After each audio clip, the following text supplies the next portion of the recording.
Well, yesterday, before I went to bed, I did some meditations and said a few prayers, asked my guide to grant me ways and means of being able to decipher, determine some meaning, work out stuff.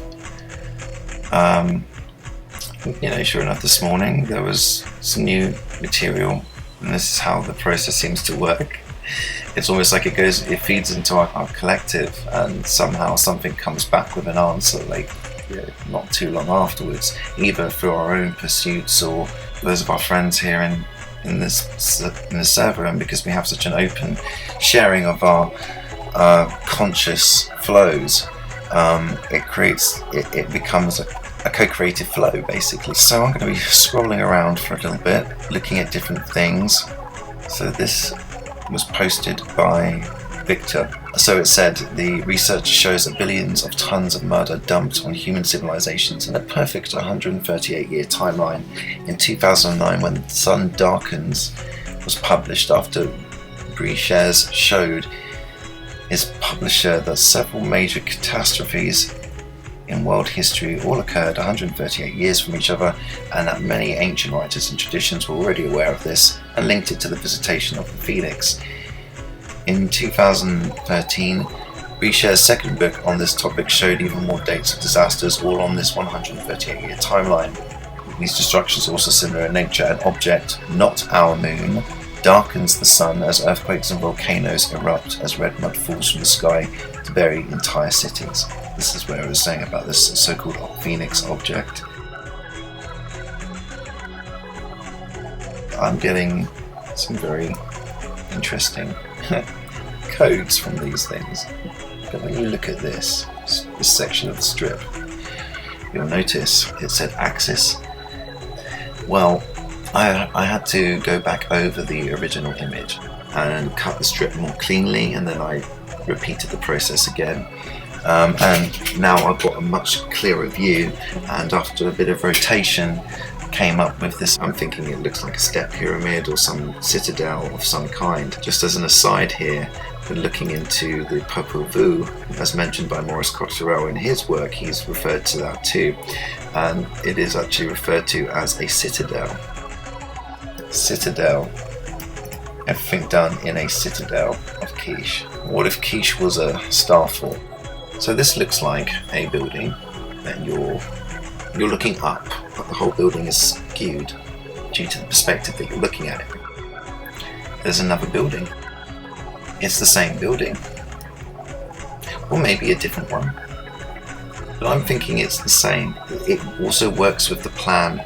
If you look at it as if it was a diagram, as if it was designed by an architect, it kind of falls in line. All the lines are in line with each other. So we're looking at something either from above or below, probably a little bit of both, and I think that's what the beauty of this is, the symmetry based on their architecture, which would also be geometrically in sync. So it's like we've magnified inwards towards that building.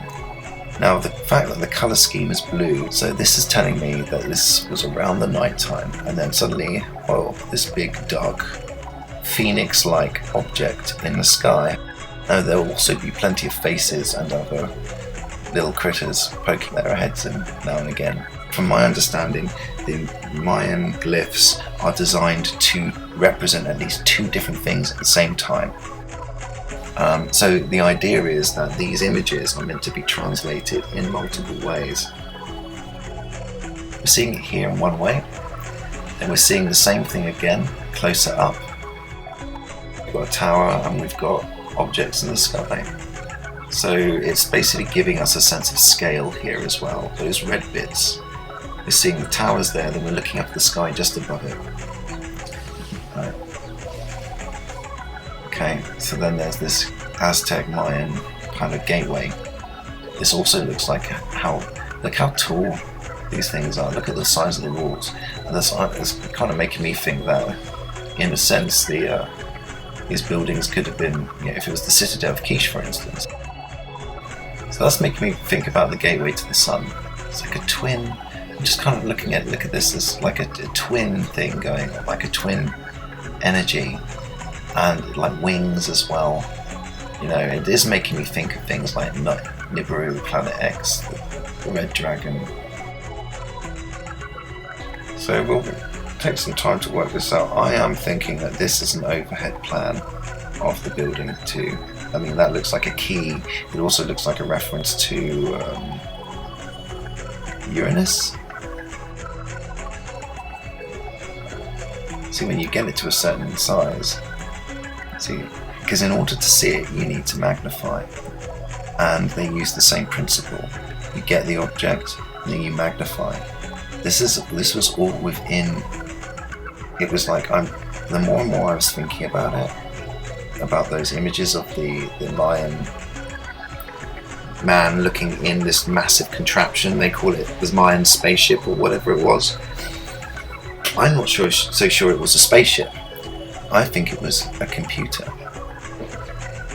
I think it was like it may have been like some kind of contraption or device which they had to get into because it was so big, because it required so many resources or something. The more I'm thinking about it, the more I'm thinking this feels as if it's the equivalent of what I'm doing right now.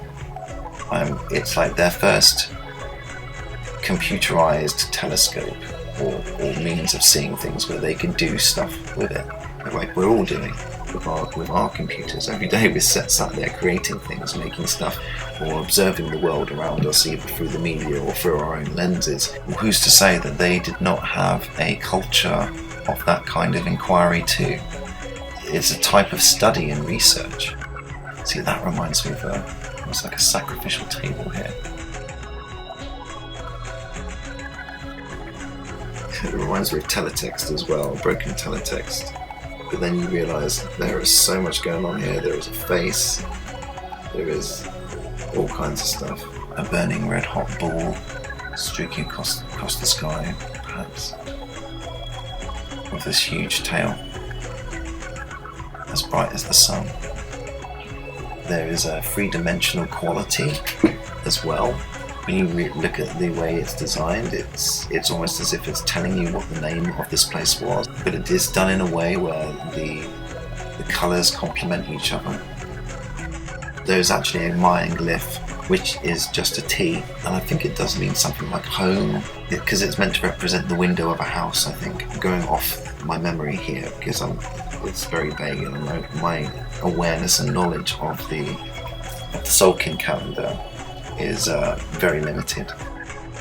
The red and the blue sun, or the red and the blue yin yang, that was something that Santa Spinaci was talking about as well. I also reminded of the red and the blue kachina in the early morning and the early evening when the sun is rising and setting.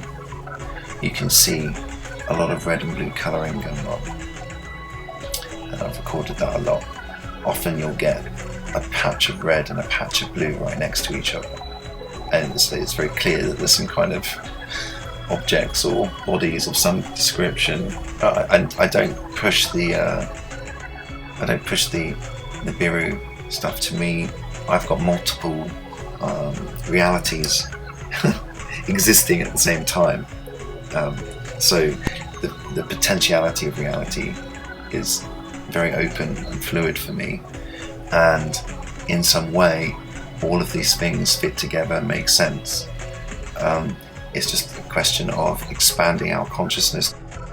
We're still the flatlanders looking at three-dimensional space as if it's like us, but go up a level. We're the three-dimensional people looking at things and trying to understand and comprehend our reality, but we only had a limited framework by which to experience reality, and now that framework is changing, expanding, or even disappearing completely, and before we know it, our reality will seemingly change before our eyes, because our understanding and inner standing is transforming and changing as well. It's not just an external thing. Sure, I believe that strange anomalous phenomena can happen, but we're also talking about the internal world here, the innerverse. It's not the fact that the things aren't there, it's the fact that we just didn't have the comprehension to notice that they were there, to consider that they were there in the first place. is to then take a step forward and then realize I acknowledge that they are there. I acknowledge that these things exist in ways that I am still yet to comprehend, but that's okay. We're going to get there. I don't know how important it's going to be for other people. I mean, it's probably just important to me, but I don't know. To me, it's a kind of like spirit at work, and seeing it manifest for myself before my eyes. All I did was ask for some guidance last night, for some way to decode these things, and then this morning it fitted in with everything that was going on in the conversation on Discord. This is beyond a doubt something to get like excited about. It might not seem like anything, it might seem like a load of 8-bit artwork by a 4-year-old, but I assure you this is very sophisticated and very definitely echoing the vertical communication forms used by other cultures. So something happened where our axis was shifted, our axis of perception. Let this be scanned into your eyes and allow the data to trickle in on a subconscious level. I've just noticed a few patterns. This bit here, it's a totem pole, man. Look at that. Isn't that insane? Now, what would you see there? I see a phoenix, like a bald eagle with its wings spread open and its legs out. I realise that is like looking at it from above and looking down slightly. These are amounts, I think. A dot is 1 and a long one is 5. I've been doing a lot of going through these images and doing a lot of different variations and then examining them, saving them as JPEG and enlarging them. They're then losing their definition and shape and form, so I had to choose the correct compression. And I'm seriously beginning to wonder if I was to overlay these things, that there may be some kind of animative element to them as well. I'd call it a hunch, but something's telling me that this is animating an event or situation. What makes this interesting is that I've been working in all of these different areas throughout a lot of my artwork, including animation and video, developing these techniques as an artistic practice. So that's how this has kind of come. This has manifested, I think, because I was looking into Maurice Cotterell and trying to understand more about the meaning of symmetry in terms of understanding the nature of our reality. And the process I've been going with cloud therapy has been a process of trying to understand how I'm seeing these things and what meaning they have for me or anybody else who may be watching. It has tied into numerous lines of research in lots of different areas. The next thing I know, I see this thing in the Schumann Resonance and something tells me to cut it out, flip it over and do a few things to it. And lo and behold, this is what's turned up. I wish I had more expertise in understanding this kind of culture, because I believe that there is a Mayan component to this. You hear mention about the idea of off-world civilizations that managed to escape, and so you kind of think, what if? Where could this data be coming from? What are they trying to tell us? And who is this? Something that's out of this world, maybe. So this is the one with the crosses on. Makes me think of DNA, the way that kind of goes out there like that. It's a cross. Kingdom of heaven.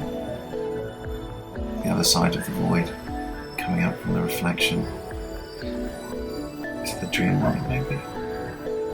The man with sunglasses, mushroom. This one has a lot of faces and characters in it, more like a totem pole. This is just it's just immense. Just want to shout out to the guys in Tartary for your continued support. and also to Earthly Patriot for bringing to attention the reference to the Arecibo message. Thank you for that. I definitely note the similarities between what I found here in the Schumann Resonance and the Arecibo message, and I particularly found interesting a section of Wikipedia that states the Arecibo message as decoded into 23 rows and 73 columns.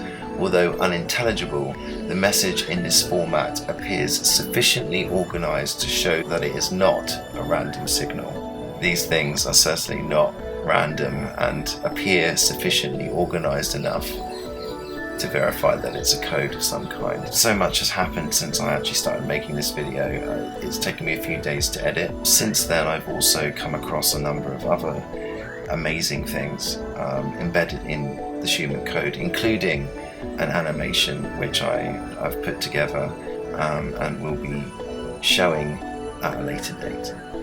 So stay tuned, and I'll be with you again soon. Thank you for watching, and bye bye.